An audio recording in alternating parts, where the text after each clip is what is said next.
ang foot patrol is considered siya as the oldest type of patrol. Ang tanong ko sa inyo, ano naman yung kinoconsider natin as the second oldest type of patrol? Ikaw muna tol.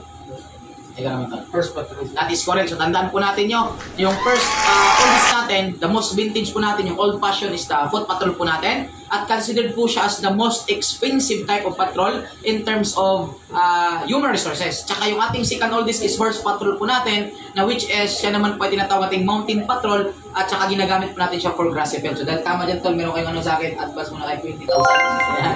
Sige. Siyempre, pangalawang tanong tayo, salagang 50 million. Ayun. Ito yan. Akin sa pangalawang tanong natin is, patrol pa din tayo, ikot-ikot lang tayo sa patrol. Kinaong tanong ko sa inyo, according to Piton, ang sabi ni Piton, yung patrol daw natin, it is the backbone of police organization. Yan yung sabi niya.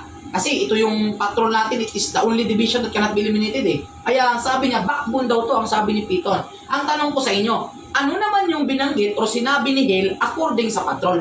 Ikaw naman naman natin. Ikaw naman tol. Essence of police function. That is also correct. So tandaan po natin, may dalawa pong nagsabi kung ano yung patrol natin. Unang-una po, ang sabi ni Piton, ang patrol po is the backbone of police organization. But according to Hale, it is the essence of police function. At yung ating pong tsaka yung mga staff, sir, patali rin ito. Yan,